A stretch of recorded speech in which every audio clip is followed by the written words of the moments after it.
Boa noite. Vamos começar mais um episódio do nosso podcast Baricast Gastros. Eu e Dr. Marcelo Protásio. E hoje nós temos uma convidada muito especial, doutora Beatriz Leite, nossa nutri querida. Oi, Bia. Olá, boa noite. Queria agradecer o convite. É sempre um prazer estar aqui com vocês, principalmente para conseguir esclarecer um pouco mais as dúvidas que os pacientes têm em relação à alimentação e à dieta e à cirurgia bariátrica. E o nome do nosso episódio hoje é E Agora Nutri. Vamos lá começar?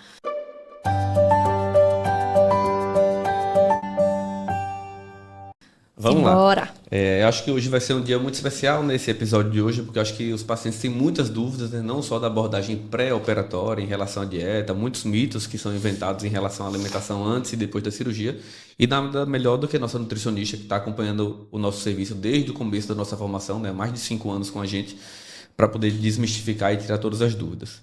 Acho que a pergunta campeã de todas as trends que abordam a parte de nutrição bariátrica é verdade que todo bariátrico vai ter que ficar tomando vitamina para o resto da vida? Essa é a pergunta que sempre nos fazem. E aí, Bia, todo bariátrico tem que tomar vitamina? Veja, sim e não, né? A gente não pode também generalizar. Os pacientes, eles são muito individuais, então dependendo do quanto eles estão conseguindo comer depois do processo da cirurgia, de como estão os exames bioquímicos deles, a gente consegue retirar um pouco esses suplementos, né? A gente logo no pós-operatório imediato, que ele come um volume muito pequeno, a gente mantém uma quantidade de vitaminas e minerais um pouco maior, a gente vai acompanhando de acordo com os exames dos pacientes, e aí, dependendo, depois de 1 ano de cirurgia, se ele já tiver com os exames excelentes, um consumo alimentar muito bom, a gente pode até reduzir ou suspender por um tempo, observar os exames e, se for o caso, depois voltar com esse suplemento. Mas, assim, como padrão, a nossa equipe acaba usando esse suplemento, já o paciente usar de forma contínua para evitar alguma falta de vitaminas e minerais mesmo, porque a própria cirurgia leva a um processo de redução da absorção das vitaminas e isso pode acarretar, né, essa deficiência. Então, a gente já preza muito mais por evitar essas deficiências do que esperar ver nos exames se dá deficiência ou não. Mas é muito de equipe para equipe. Eu acho que é muito o que a gente sempre fala para todo paciente, né? O uso de vitamina, na verdade, no início é um uso profilático. Sim. A gente usa a vitamina para evitar uma deficiência nutricional ao longo de 5, 10, 15 anos. E tem um memezinho que eu acho muito interessante, que mostra assim, o paciente, você usa alguma medicação, aí o paciente fala, eu uso Victoza, Saxenda, Ozempic, tomo um remédio para dormir, outro remédio para ansiedade, eu tomo Venvance, eu tomo Losartana, eu tomo Captopril, eu tomo um monte de remédio. Sim. Aí você fala, você vai ter que tomar vitamina. Ah, doutor, não, eu vou ter que ficar dependente de vitamina. Né? E não é essa a ideia, né? Não é ficar dependente de vitamina. Você vai tomar seu polivitamínico todos os dias. Você, Aline, como paciente, existe algum demérito para você? Teve alguma dificuldade para você tomar vitamina todos os dias? Nenhum. Todo dia, quando eu acordo, eu vou lá, já está em cima da estante, já para eu não esquecer. Virou hábito, né? Já virou meu hábito matinal, né? Acordo, a primeira coisa que eu faço, vou lá, pego minha vitamina e depois vou para academia. Outra coisa interessante, existem cirurgias diferentes, né? Sim. As principais cirurgias são sleeve bypass. Tem outras cirurgias que comprometem um pouco mais a absorção de nutrientes, mas dentro mesmo do sleeve e do bypass a gente sabe que o sleeve ele tem um comprometimento menor da absorção, porque todo o delgado do paciente está funcionando, né? Então você consegue perceber isso também na abordagem nutricional do paciente do sleeve e do bypass? Consigo. Até porque geralmente os pacientes que fazem o bypass, geralmente até nos exames laboratoriais aparecem com mais deficiência, né? Mesmo a gente suplementando esses pacientes já de forma profilática, os pacientes chegam no exame laboratorial com mais deficiência de ferro, mais deficiência de B12, mais deficiência de zinco. Então a gente consegue sim observar isso. Mas assim, como eu tinha comentado anteriormente, vai muito de quem é esse paciente, do quanto ele está conseguindo comer. Se é um paciente que depois de 1 ano de cirurgia, consegue ainda comer só 100, 150 gramas do prato no total, provavelmente ele não vai estar conseguindo bater toda a necessidade de vitaminas e minerais. Mas se é um paciente que já está conseguindo comer 400, 500 gramas de comida, aí é um paciente que provavelmente já está conseguindo bater pela alimentação a necessidade. Então, independente se for sleeve ou bypass, depende de como ele reage no pós-operatório e quanto ele força, entre aspas, esse estômago dele para caber um pouco mais de volume ao decorrer do tempo de cirurgia.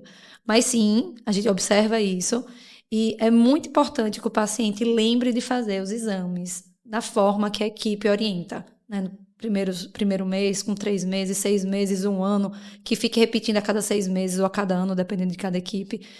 Porque, às vezes, essa deficiência nutricional ela é silenciosa. O paciente não sente nada, acha que aquela prostração que ele tem é da correria do dia a dia, né, é da rotina intensa, e quando ele vai fazer o exame, que vê que tem alguma deficiência que está realmente afetando a qualidade de vida dele, e ele suplementa, ele vê o quanto que ele conseguiu melhorar disso. Então, eu acho que o mais importante é a gente avaliar sempre de forma individual.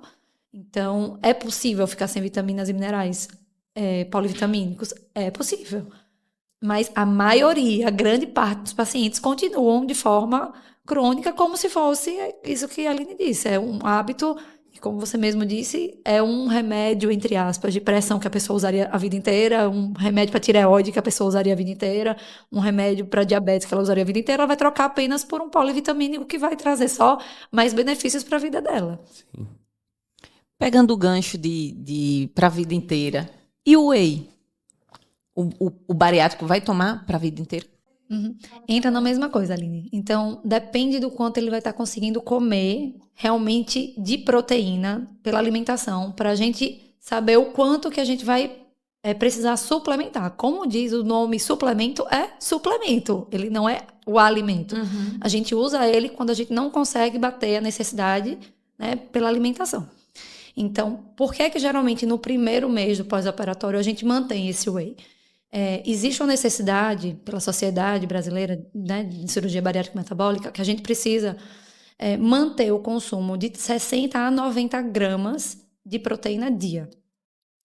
Um bife de carne de 100 gramas tem 30 gramas de proteína.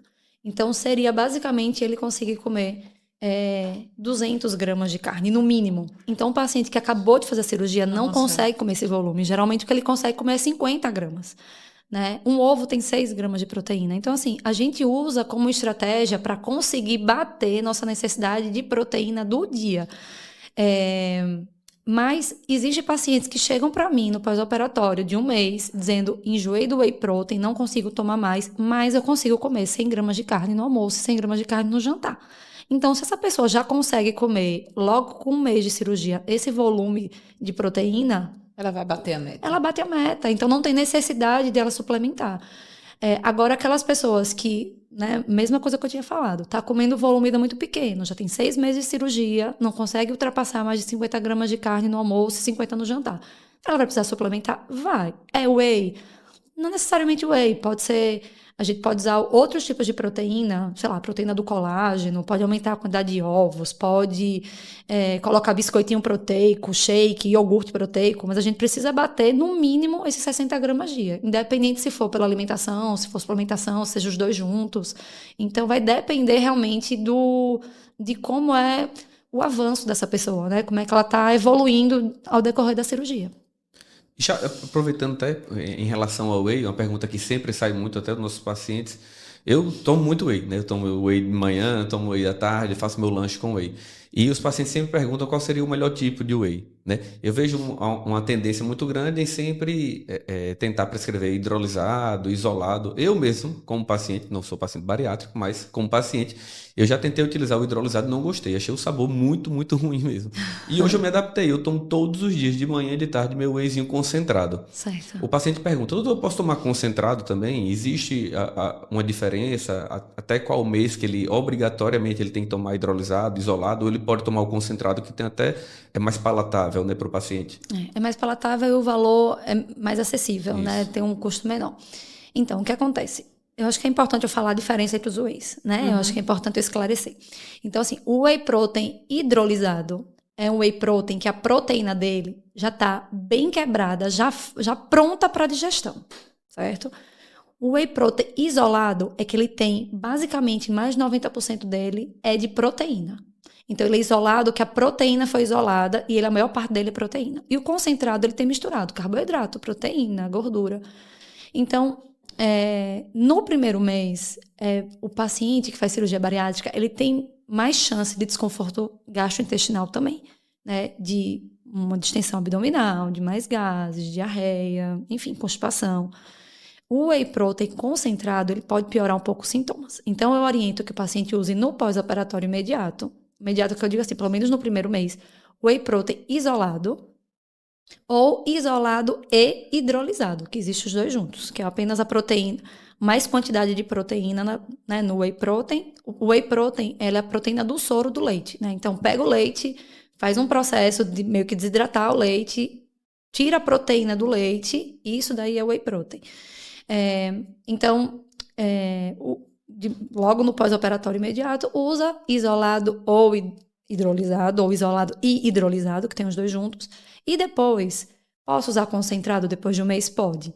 Só que tem que ter muito cuidado com esse concentrado. Porque às vezes existe whey protein concentrado com qualidade e outros que não tem uma qualidade muito boa. Então, às vezes, tem um que tem muito mais maltodestrina, que é carboidrato, que é açúcar, do que proteína.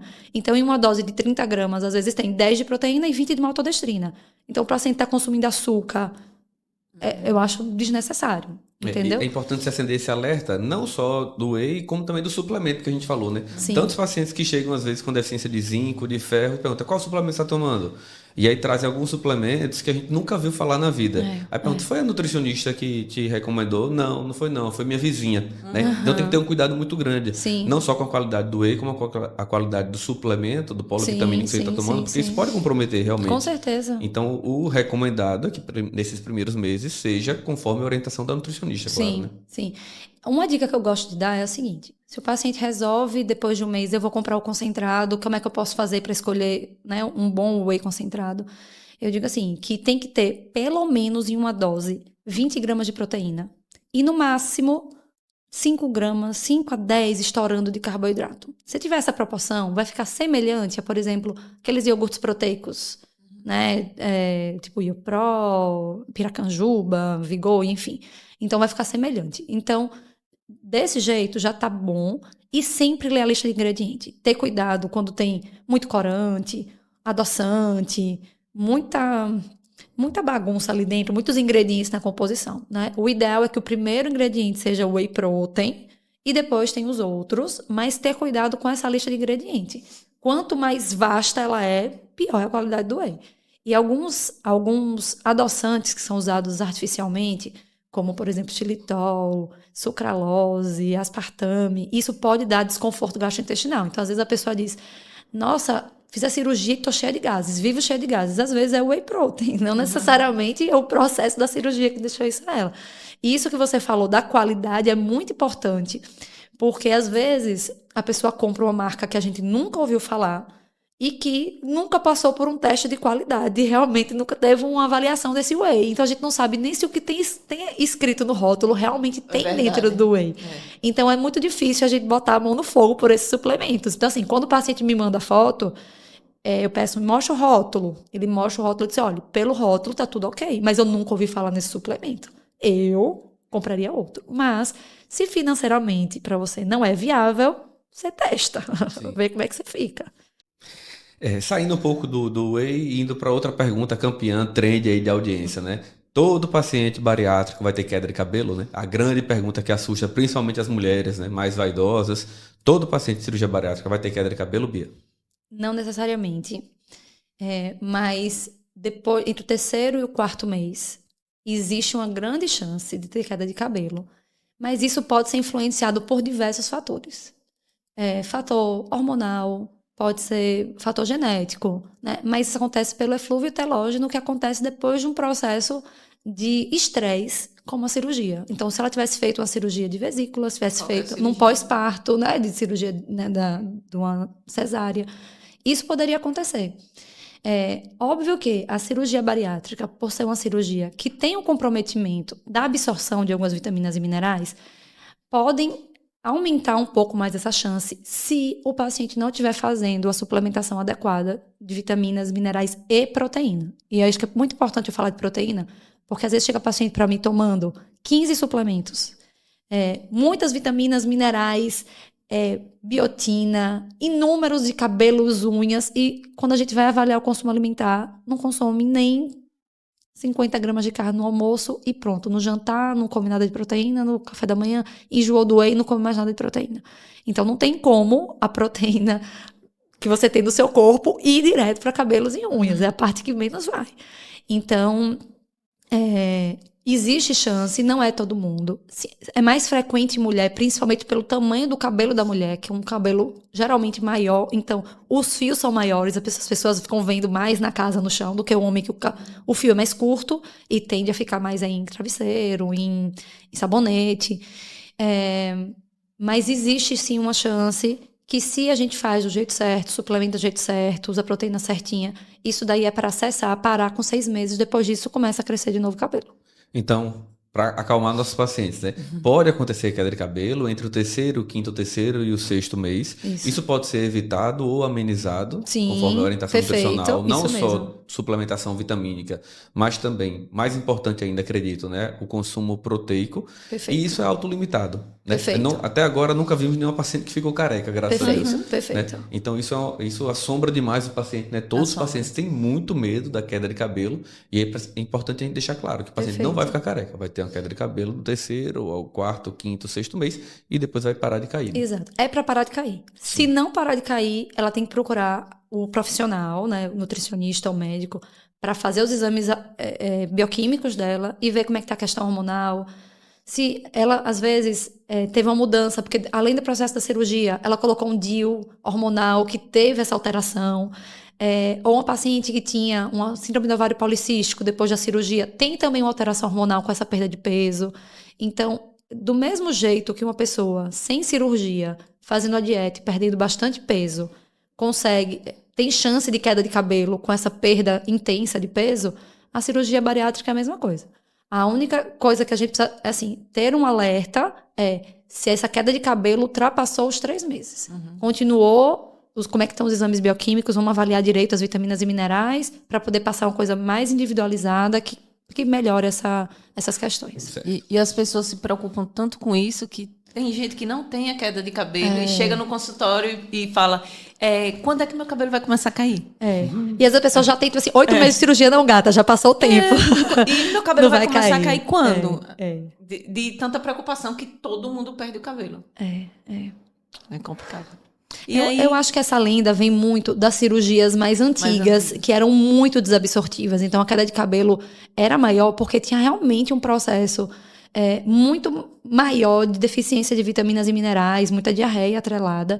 E os suplementos de vitaminas e minerais não eram tão completos como são atualmente. Então, hoje em dia, graças a Deus, a gente tem já no mercado os nutrientes de forma mais bioativa, mais fácil de absorver. Então, mesmo numa questão de dificuldade de absorção, se a gente usa na forma certa, esse paciente tem muito mais chance de melhorar essas deficiências. Então, eu acho que é uma coisa que vem já de antigamente, das cirurgias mais antigas mesmo. Existe muitas pessoas que ainda pensam na cirurgia bariátrica antiga, né? Quando chegou um paciente pra gente e falou, doutor, minha médica disse que é contra a cirurgia bariátrica, né? Eu brincando pra ela, na verdade, com uma ponta de verdade, eu posso dizer ainda hoje.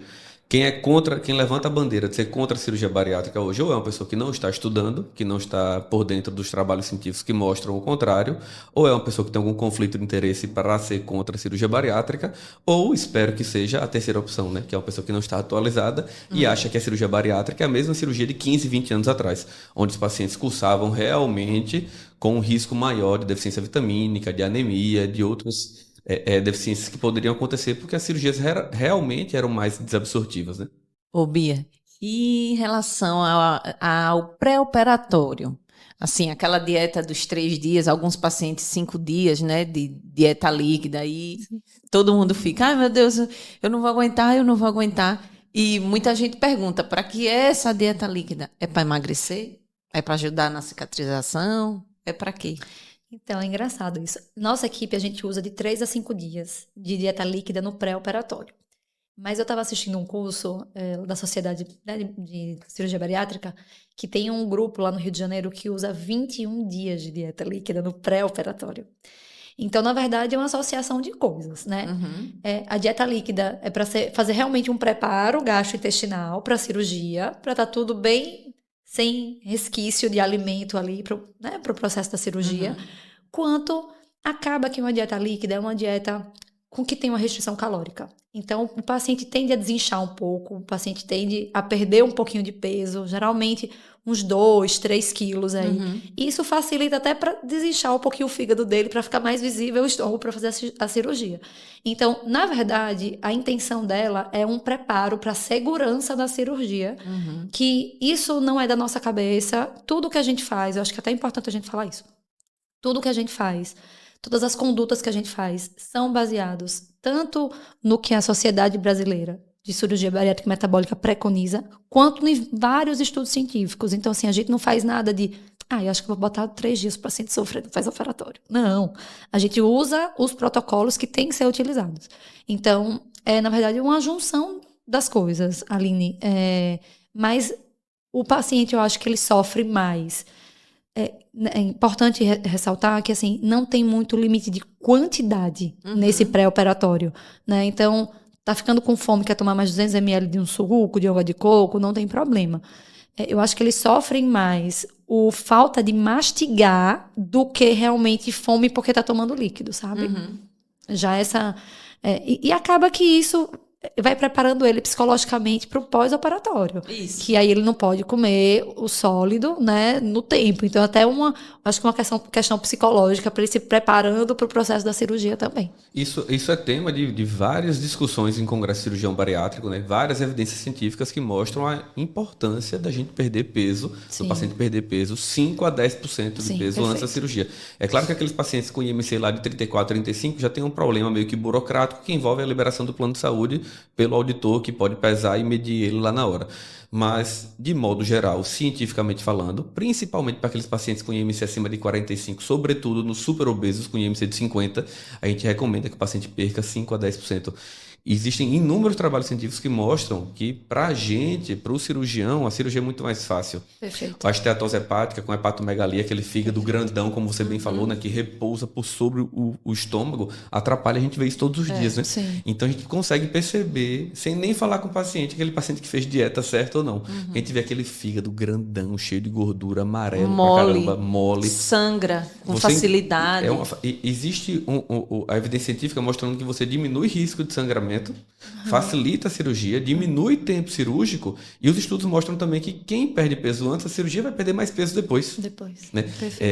E acho que isso mostra até um comprometimento do paciente. Isso. A gente percebe que o paciente está vestindo a camisa. Perfeito. Não necessariamente o paciente que não perdeu peso não é porque ele está vestindo a camisa, porque alguns pacientes têm uma dificuldade realmente maior em perder peso.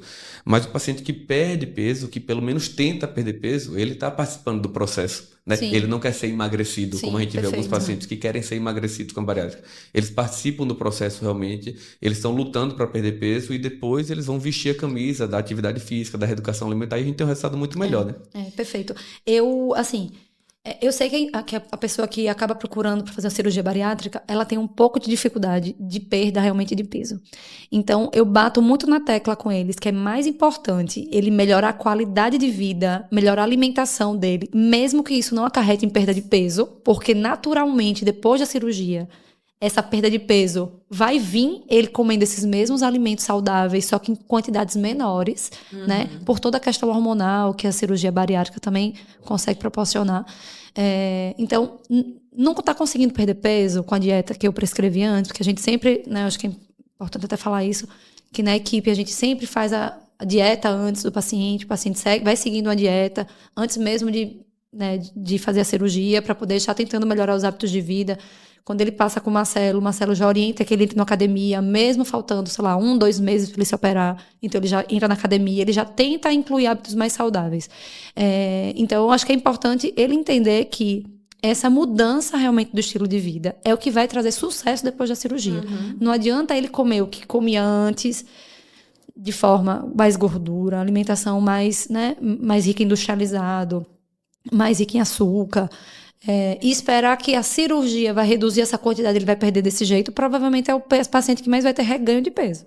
Então, aquele paciente que tem sucesso é aquele que resolve mudar o hábito de vida dele antes, muda esse mindset, vira a chave antes, e mesmo que ele não perca os 5 a 10%, tudo bem que ele mantendo essa alimentação depois da cirurgia, isso aí vai acontecer de forma natural. Então, eu acho que o principal é bater na tecla nisso. Não está conseguindo perder peso, tudo bem, se mantenha firme, depois da cirurgia vai dar tudo certo. E aí é ele que perde mais peso, é ele que se dedica mais no processo, é ele que não tem reganho, é ele que bate nossas metas de perda de peso durante os períodos. Durante as reavaliações. Durante as reavaliações, exatamente. É o que a gente fala, o paciente ele não vai optar por operar. Sim. Né? Não é optar por tirar uma vesícula, não é optar por tirar uma unha, não é por optar por fazer uma hérnia umbilical. Ele está optando por mudar de vida. Né? Isso tem que deixar claro para o paciente. Né? A mudança de vida que é mais complexa, é mais difícil, a gente meio que vira um pouco psicóloga, a gente vai conversar no outro episódio com a Thaís em relação a toda essa abordagem psicológica, mas a gente vira meio que psicólogo do paciente. Né?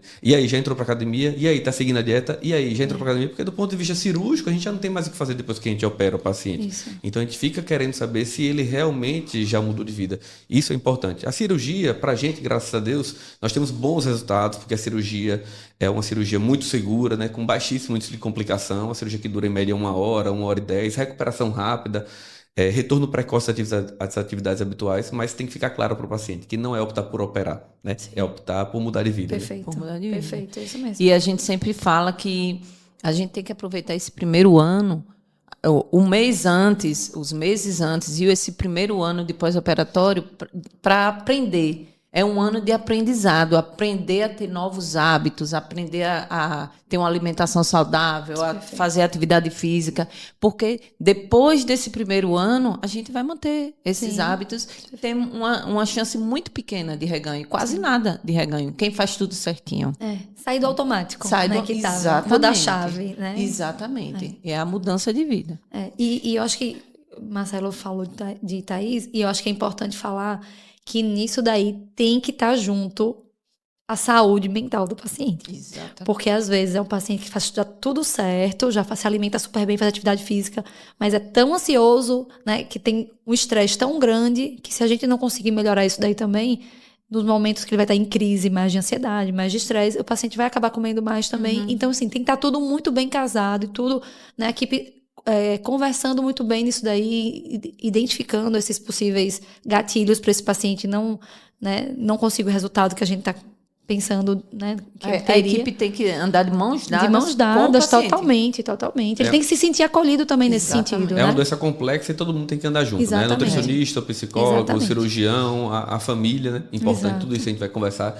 Conta isso, você falando de ansiedade, me lembrou uma paciente que eu até comentei com a Aline. Uma paciente que com 15 dias de cirurgia me ligou 1, 2, 3 vezes. Eu estava com minha filha, não vi direito. Na quarta vez, eu disse, não, deixa eu atender, porque pode ter sido alguma complicação. Ela tinha 2, 3 semanas de operado. Quando eu atendi, ela chorando, doutor, pelo amor de Deus, eu parei de perder peso.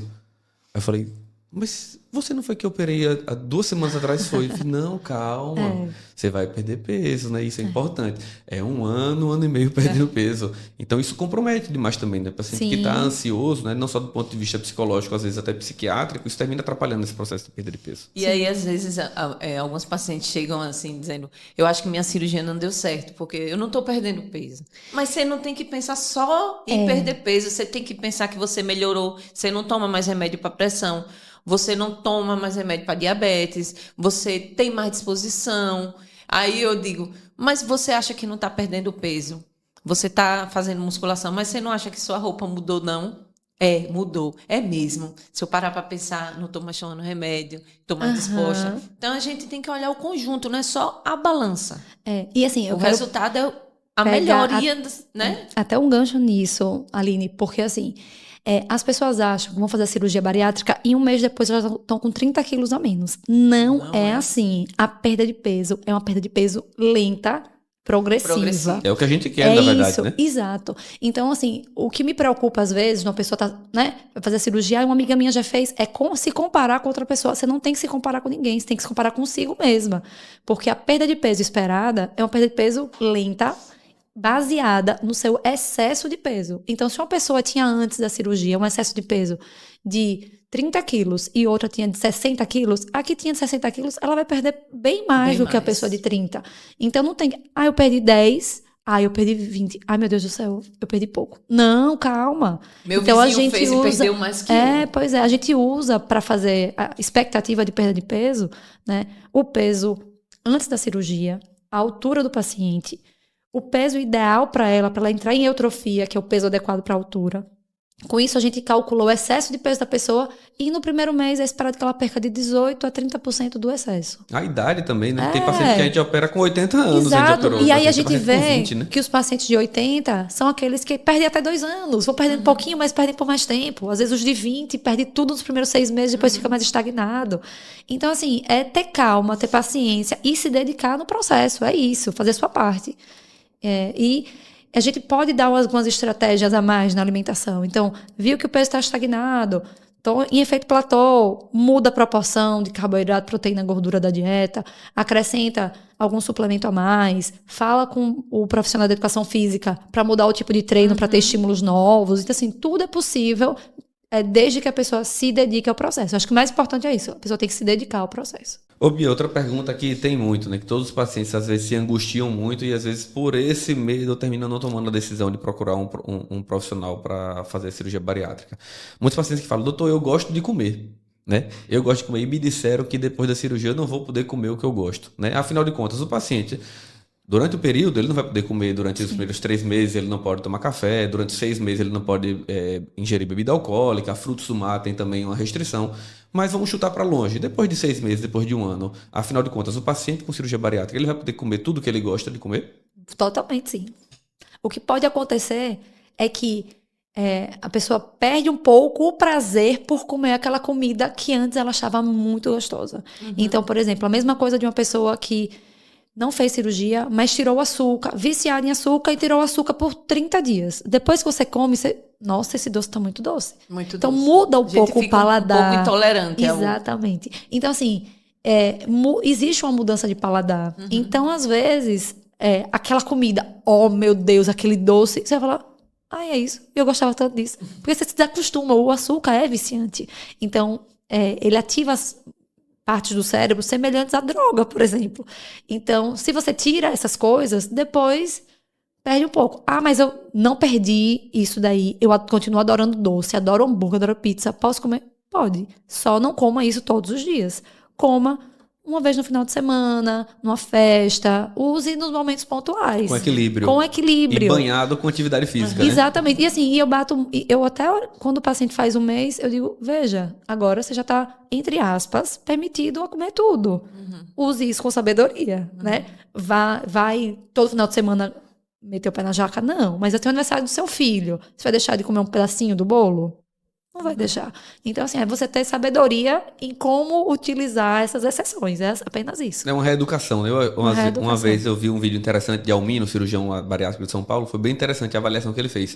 Você vai para o Japão, as pessoas celebram aquele momento de se alimentar comendo um sushizinho e todo mundo se diverte, é feliz naquele lugar. E são saudáveis. Você vai para Paris, as pessoas comem pequenas porções, né? Às vezes a pessoa vai visitar Paris e fala, meu Deus, o pratinho tão pequeno, a pessoa come e celebra aquele momento da alimentação, com conversa, com histórias, com alegria. Você vai para o Brasil, para os Estados Unidos, rodízio de pizza. Quantos você comeu? Comi 15. Não, eu ganhei, comi 20. É uma rabada, uma rabada. Você vai comer feijoada. Um sanduíche, você vai botar batata frita, a batata frita chega a cair no chão. Com cheddar, bacon, viajou tudo junto. Recentemente nos Estados Unidos, a pessoa vai botar batata frita cai no chão. Aí um copo de Coca-Cola, $5. Se você pagar $5,50, ele dá o dobro, 1 litro de Coca-Cola e a batata cai no chão. E eu acho que isso é muito reeducação alimentar, né? A pessoa vai ter que reaprender a se alimentar e perceber que ela fica saciada e é feliz. Perfeito. Comendo... Ela é feliz com outras coisas agora. Exatamente. Ontem me perguntaram, você agora tem restrição, né, para comer? Você não pode comer mais tudo, né? Eu disse, não, eu sou liberada para comer tudo.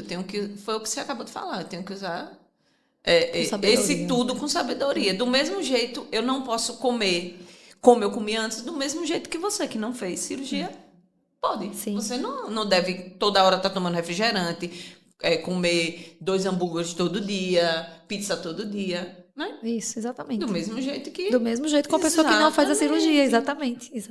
E agora eu uso com sabedoria, eu aproveito que eu como pouco e regado a atividade física como... Até economiza, né, na saída. E aí, falando disso, de que a gente gosta de comer, isso e aquilo, e aí o paciente vai operar, aí diz, eita, minha cirurgia está marcada para Mês que vem, então eu vou me despedir. Ai, meu Deus, isso dói meu coração. Todo dia. Vamos sair hoje, porque minha cirurgia já. Eu não vou mais poder comer nada disso, eu vou me despedir. Se despede, ganha o peso que a gente pediu para o paciente perder. Ao invés de perder 10% do peso, ganha 5% do peso. E aquela segurança que a gente queria com aquela, né? Perder Aí o peso. Isso. Aí é muito mais difícil, porque ele vai ter que reaprender já operado. Aí é muito mais difícil o processo. Volta àquela história, né? Será que ele está querendo realmente participar do processo ou ele está querendo ser emagrecido? Perfeito. Emagrecer ou ser emagrecido, né? Exatamente. Uma pergunta que sempre sai também, principalmente entre os homens, e quando o homem vai perguntar, a mulher sempre olha assim para mim e faz um sinalzinho: doutor, quando é que eu vou poder voltar a beber? Né? E aí eu sempre brinco com o paciente: olha, essa pergunta, você vai poder voltar a beber, mas a sua angústia maior não deve ser essa, né? Quando você vai poder voltar a beber? Você vai poder voltar a beber depois do tempo que a nutricionista vai te orientar, que você vai dizer aqui pra gente agora. Mas um aspecto comparativo que a gente faz sempre é avaliação com equilíbrio, né? Mas se você pega uma lata de cerveja hoje, tem uma caloria equivalente de um pão, me corrija se eu estiver errado. É exatamente Se a isso. pessoa, numa sentada, ela toma 10 latas de cerveja, 15 latas de cerveja, ela comeu 10, 15 pães por dia, 45 pães no final de semana. Isso me lembra até de uma história que agora toda vez que eu pergunto ao paciente, se você bebe, aí a maior parte dos homens fala: não, doutor, social só.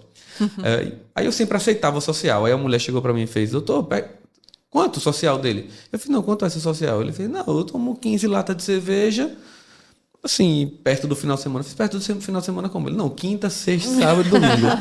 Eu fiz: no caso, você toma 15 vezes 4. 15, 15, 15, 15. Ele 60, fez 60 latas de cerveja. Você come 60 pães. Então é totalmente incongruente com a ideia de perder peso, né? É impossível você perder peso dessa forma, né? Aí o paciente, essa história é engraçada, o paciente chegou e falou: não, doutor, mas eu tomo Heineken. Aí eu... Tem qual é a essa também diferença? agora. Gente, Ele pelo fez- amor de Deus, Heineken é igual ao normal, é a mesma coisa. Não é calórica. É Heineken, igual. A Heineken não tem açúcar. Eu fiz: como é que você sabe disso? Eu peguei um glicosímetro Não acredito. e botei na Heineken e deu 0. Eu fiz: eu não acredito que você está achando que a Heineken realmente não engorda, né? Todas as outras Nossa pessoas que a gente conhece com a Senhora. barriga enorme não foram da Heineken. Então me diga aí, o paciente vai poder voltar a beber? E desses pontos Pode. aí? Normalmente eu boto 6 meses. 6 meses depois da cirurgia. Uma coisa que você falou, assim, às vezes, no pós-operatório, o paciente aceita muito melhor volume de líquido do que volume de sólido. E aí tá o problema. Ele não conseguiria comer 15 pães, mas beber 15 latas, ele consegue. Ele consegue. Entendeu? Ele consegue pelo volume. Desce mais fácil. E assim, quase nunca o bebê tá só associado ao bebê e vou ficar em jejum. Geralmente tem junto petisco. Então aí vem... E no dia seguinte... E os petiscos são sempre calóricos. São sempre calóricos, empanados e afins. E no dia seguinte, vem aquela ressaca com vontade de comer uma suquinha para poder passar a ressaca. Então, é tudo junto. Tem algumas equipes que usam 3 meses, mas eu prefiro ser um pouco mais cautelosa. São 6 meses sem bebida alcoólica. Por excesso de zelo mesmo. Eu acho que é melhor para o paciente isso daí.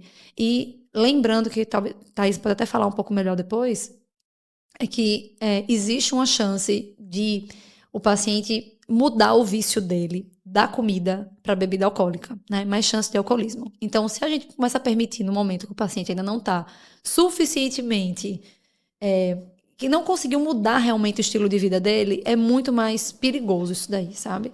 É porque ele tem a válvula de escape da comida, né? E aí você tira a comida. Então a válvula de escape que a gente quer, que a gente almeja, que a gente reza todos os dias, é que vá para atividade física. Perfeito. Né? Mas se ele não faz atividade física, ele tá lá ansioso, trabalhando, continua com aquele modus vivendi dele de estresse, sem dormir direito. E aí ele vai buscar uma válvula de escape. Se ele não procurou ajuda com psicóloga, com psiquiatra, com atividade física, talvez ele procure ir na bebida. Puxando pelo álcool também. Existe, Bia, algo menos pior do que cerveja? Todos me perguntam isso também. E eu sempre falo que é gin. Eu não sei se é certo, então me diga. Destilados, de maneira geral. Agora, sim, depende do volume. É isso. Se a gente compara mais ou menos, sei lá, 5 latinhas de cerveja, 5 latinhas vão ser equivalente a umas 4 doses de gin, de destilado de maneira geral. Então, assim, vai depender. Se o paciente consegue tomar a mesma quantidade dos dois, vai ser equivalente, entendeu? Agora, não, destilado eu só consigo ficar em um.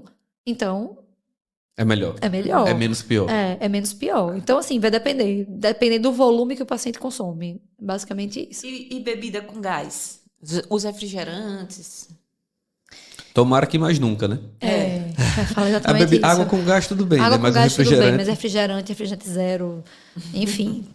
Refrigerante zero engorda? Aproveitando, já Ele tem perguntando zero aí. caloria, só que o problema dele é que ele tem adoçante, sódio e vários conservantes e Várias outras coisas. várias que vão outras fazer mal. coisas ali dentro que vão fazer mal. Exatamente. Mas, que altera a microbiota intestinal. mas fazer mal enfim. do ponto do paciente que operou voltar a engordar por conta de um refrigerante zero. Existe isso? Não. Se ele Faz tomar mal por todo outro dia, eu vou motivo. tomar uma latinha de refrigerante zero por dia, na teoria não faria mal.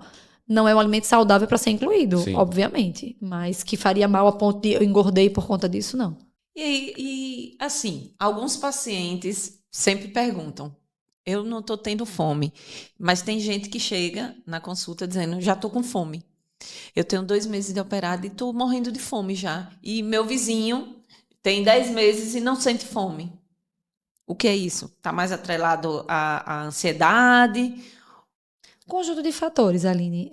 Primeiro, a ansiedade eu acho que é um ponto importante. Mas o segundo, esse paciente, ele tá fazendo os lanches de maneira certa? Tá pulando o lanche, tá comendo só as refeições principais? Ele tá comendo mais carboidrato do que proteína? Porque o carboidrato acaba dando um pouco mais de fome do que a proteína. A proteína sacia um pouco mais. Então, assim, como é que tá o exercício físico dele? É um exercício físico extremamente extenuante, que ele precisa realmente aumentar a quantidade de comida, porque ele está tendo um gasto calórico maior. Então, a gente precisa avaliar uma série de questões. Mas acontece de alguns pacientes, logo nos primeiros dias de cirurgia, que o volume ainda é um volume restrito, de 50 ml, a cada 30 minutos, o paciente me manda mensagem, estou ficando com fome. E eu aumento esse volume para 100. Então, assim, também eu tenho que levar em consideração a individualidade dele, sabe? Mas uma estratégia que eu acho muito interessante para quando o paciente chega com essa demanda, com essa queixa, é orientar que ele aumente no consumo de proteína. Então, tô ficando com mais fome. Então, vamos aumentar em ovo, vamos aumentar em frango, em carne, vamos aumentar, sei lá, em feijão, vamos aumentar em suplementos de proteína, botar mais fibra. Tá comendo salada? Não tá comendo salada? Bota salada. Vamos colocar aveia, linhaça, chia, psyllium. Então, dá pra gente fazer de um jeito que ele continua com a dieta hipocalórica, com volume maior, sem necessariamente ficar com essas queixas de fome. É mais ajuste de alimentação, mas eu tenho que levar em consideração a individualidade.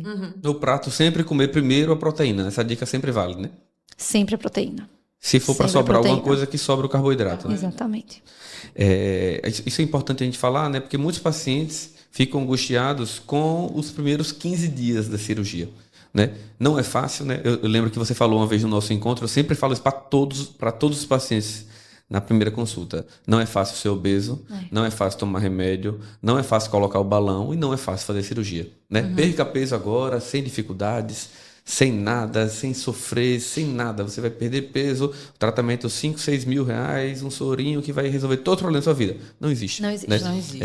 Então, Tenha medo. nada que seja milagroso vai resolver. Né? Tem uma frase que fala que todo problema complexo tem uma solução muito simples e fácil. E na imensa maioria das vezes essa solução está errada. Com certeza. Então, é difícil, né, esse processo, esse pós-operatório imediato, esses primeiros 15 dias, mas o que serve de consolo é que, pelo aspecto fisiológico da cirurgia, por retirarmos o fundo gástrico na cirurgia de sleeve e por desviá-lo na cirurgia do bypass, há uma queda muito grande da grelina.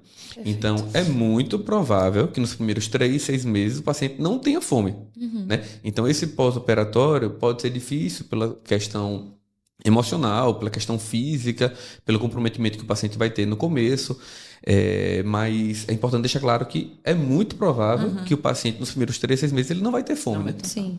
Muitas vezes ele confunde a vontade de comer Isso. com a fome. Está todo de mundo comer. comendo e ele não está comendo. Eu senti o cheiro da comida e não poder sentar na mesa e comer. Por isso que precisa estar muito bem trabalhado essa parte, esse ponto de vista emocional, psicológico, para ele fazer a cirurgia. E muitos pacientes falam até pra gente, né? De, meu Deus, essa cirurgia é muito mais psicológica do que tudo. Se você tiver com isso aqui bom, a cirurgia passa e flui muito melhor do que se você fizer uma coisa muito em cima, assim, eu quero fazer de qualquer jeito, eu vou passar rápido. Se não se prepara psicologicamente para isso, acaba sendo muito mais difícil. Eu vou dizer uma coisa, esse negócio de energia influencia pra gente também. Sim, com Porque a gente pega certeza. esses pacientes que são totalmente good vibes, né? Tranquilidade total, faz tudo certinho. A cirurgia é uma maravilha. A gente já fez cirurgia bariátrica de 40 minutos, né? Aqueles pacientes super tranquilos. Quando você vê aquele paciente ansioso, a cirurgia fica mais demorada. E esse paciente, demora, o fígado é maior. também vai de náusea, Sofre mais, se estende arrastado. mais, com mais queixa. Isso, mas... Em relação a esse pós-operatório, Bia, diga pra gente aí como é que vai ser esse segmento. Ele vai ter que acompanhar o resto da vida com você? Ele vai acompanhar a cada 3 meses, a cada 6 meses? Como é que você faz esse segmento do paciente? Operei hoje, como é que vai ser esse segmento com você depois? Veja, como é que eu faço comigo, né? Então, o paciente passa primeiro no pré-operatório, que é quando a gente faz toda a anamnese, avalia os exames bioquímicos, né? Passa a dieta para o paciente. Depois que a cirurgia, dieta para ele ter uma vida mais saudável. Depois disso, foi autorizada a cirurgia, marquei minha cirurgia, a gente se vê no pré-operatório. Nesse pré-operatório, eu dou toda a dieta do pré e do pós-operatório. A dieta líquida do pré, a dieta líquida do pós, a pastosa do pós. Depois disso, a gente se vê com 1 mês de cirurgia, com 3 meses, 6 meses e 1 ano de cirurgia. Óbvio que tem pacientes que têm um pouco mais de dificuldade, têm uma necessidade maior de a gente fazer consultas mais frequentes e pedem para ficar vindo a cada mês. Mas assim, eu vou sentindo também como é que está o paciente. Se é o paciente que eu preciso chegar mais para perto, a gente precisa se ver com a frequência maior, ou se ele está indo super bem, que eu consigo ver ele, né, com 1 mês de cirurgia, com 3 meses, 6 meses e 1 ano. Então, assim, vai depender muito de como é o processo, mas geralmente, na maioria dos casos, acaba sendo desse jeito. E ele tem que ter a nutricionista como praticamente seu melhor amigo, né? Sua Exatamente. melhor amiga nesse período, né? Porque tudo que acontece, ela tem que reportar ao cirurgião. Eu falo do ponto de vista médico, do ponto de vista cirúrgico, e eu falo sempre, já falou que sou nutricionista? Sim. Já falou que sou nutricionista? Sim. Doutor, não estou conseguindo comer tudo, não. Beleza, não tem problema. Já falou que sou nutricionista? Isso, exato. Você tem que fazer parte de todo esse processo. É por isso que a gente exige Perfeito. que toda essa avaliação pré-operatória, a gente não consegue controlar 100% no pós, mas pré-operatório, que seja uma nutricionista que trabalhe com a gente. Perfeito. Exatamente. Não dizendo que aqui ele vem, que ele trouxe, que é amiga, que é vizinha, que foi do convênio, é boa ou ruim, porque a gente não conhece e não sou eu que vou julgá-la. Sim. Mas a nossa a gente sabe que trabalha com o nosso protocolo, com o nosso guideline, que tem a formação específica em cirurgia bariátrica e que pode garantir isso. Né? Então, eu não sei quem vai... Como é que eu vou operar um paciente? Doutor, eu não estou conseguindo comer. E aí, quem é seu nutricionista? Não, doutor, ela não me deu nem o telefone dela. E agora? Né? Eu não entendo disso. Ou então que não entende de bariátrica e acaba passando volumes que podem influenciar realmente no pós-operatório. Né? Tem um perigo no pós-operatório. E a gente fala muito isso para o paciente, quando o paciente sai da consulta com a dieta do pós-operatório, né, do pré e do pós, eu digo, qualquer coisa, me avise. Tá sentindo náusea? O intestino soltou, o intestino prendeu, não tô conseguindo comer a quantidade certa, tô com fome, tô querendo comer mais. Avisa, porque tudo a gente adapta. Tô ficando com hipoglicemia, tô ficando muito fraco, tô ficando indisposto, não consigo sair da cama. Avisa que a gente faz adaptação de tudo e tende a melhorar com essas adaptações de dieta. A dieta que a gente faz é uma dieta que inicial é padrão, mas que ela é individualizada para cada caso. Então, é importante que o paciente realmente se sinta acolhido pela equipe para ele conseguir nos passar com a demanda dele e a gente conseguir ajudar nessa demanda. Sempre que eu passo para dar alta, aí eu sempre falo, né? Chegou em casa, já está valendo tudo que a nutricionista te orientou. Perfeito. Já está valendo a partir do momento que você pisou em casa. Sim. E aí, qualquer dificuldade, não estou conseguindo comer, enjoei tal coisa, não, a quantidade está pequena, tá grande demais, entre em contato com ela. Não mude por conta própria. Não siga a orientação do seu vizinho, do seu primo que operou. Ligue. Isso. Fale com sua equipe. Então, é o que a gente bate sempre na tecla, né? Perfeito. A equipe tem que estar sempre de mãos dadas. E o importante... A cirurgia é importante, é muito importante, é o pontapé inicial. Vai dar aquele o up inicial. Sim. Mas o pós, a equipe junta, a gente acompanhando junto, garante o sucesso da cirurgia bariátrica. Perfeito, isso mesmo. O resultado de sucesso, né? Perfeito, isso mesmo. Acho que já está chegando já perto do fim, né? Infelizmente a gente tem muita coisa para conversar, né? Muita dúvida que os pacientes têm, mas puxando já também para o pós-operatório, 1 mês depois, 2 meses depois, 3 meses depois, o paciente está empolgadaço com a cirurgia, como a Aline estava lá atrás. E aí, doutor, eu posso tomar um pré-treino para dar aquele gás na cirurgia? pode tomar pré-treino? Qual seria o melhor pré-treino?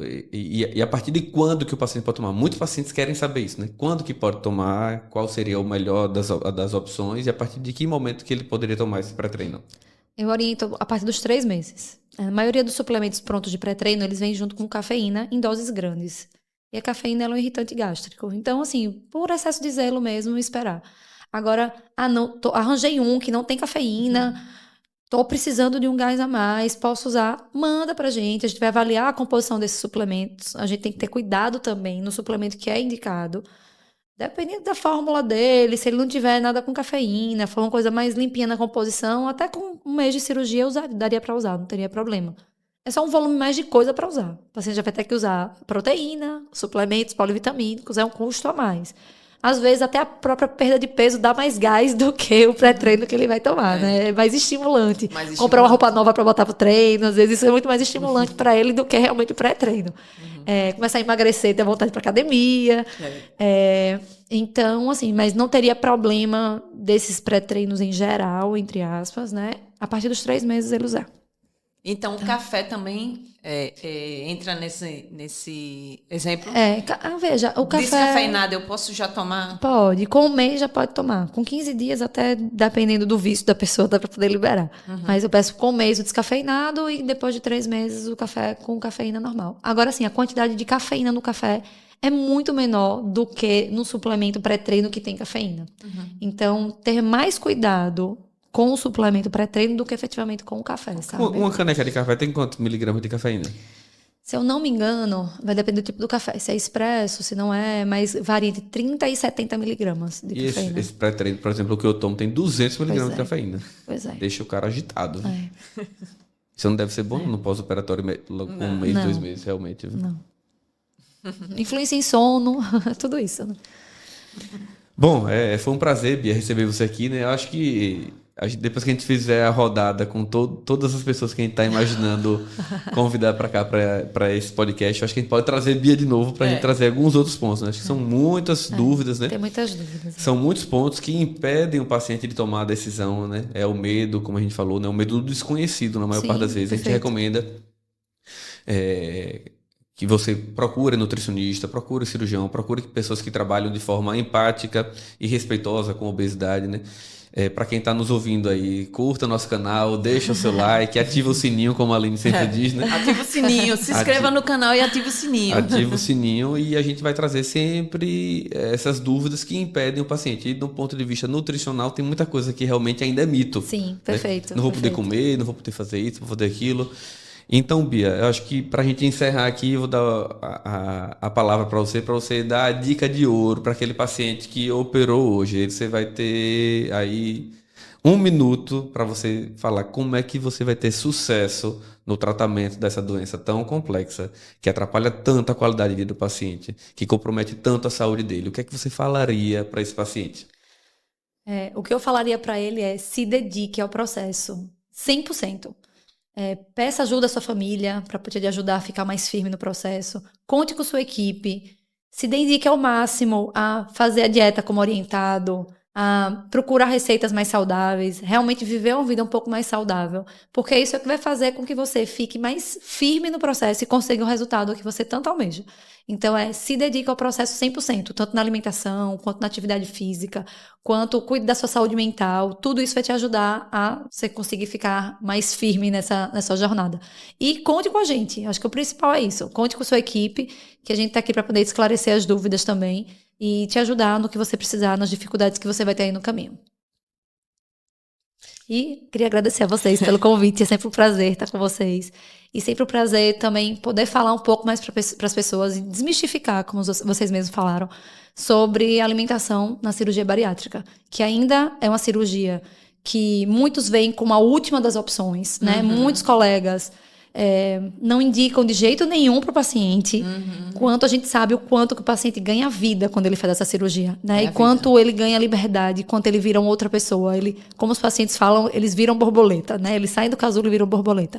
Então, é uma transformação. É muito prazeroso estar numa equipe que a gente consegue acolher esse paciente desse jeito e consegue ver que o paciente não vai ser só operado, né? Ele vai fazer isso para ele entrar numa vida mais saudável, e depende dele isso daí. Então é muito bom conseguir poder trabalhar com vocês. Não é clichê, né? O que a gente sempre coloca em nossas postagens. Não é sobre perder peso, é sobre ganhar vida. Exatamente. Isso é importante. Né? Então a gente acredita realmente nisso. E como eu digo, que você já disse, mas eu vou repetir. Perder peso é difícil. Ficar obeso é difícil. Escolha o seu difícil. E aproveitar que no nosso próximo episódio teremos uma outra convidada muito especial que faz parte da nossa equipe. Nossa psicóloga Thaís vai estar aqui com a gente tirando todas as dúvidas dos que mandaram lá no Instagram, dos que mandaram pelo WhatsApp. E então a gente queria agradecer a sua presença. Foi maravilhosa. Tiramos várias dúvidas.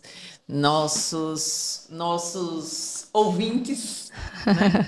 Que hoje também, a partir de hoje, nosso programa já está no Spotify. Arrasou! Então, muito bom. Quem está acompanhando a gente pelo YouTube, tinha muitas dúvidas, nossos pacientes, familiares, e aí se inscreva no nosso canal, ative o sininho, compartilhe com seus amigos, com aquele amigo que vai fazer cirurgia. E obrigada, Bia. Eu que e agradeço, você vai voltar aqui. Pode deixar. Um beijo. Beijo.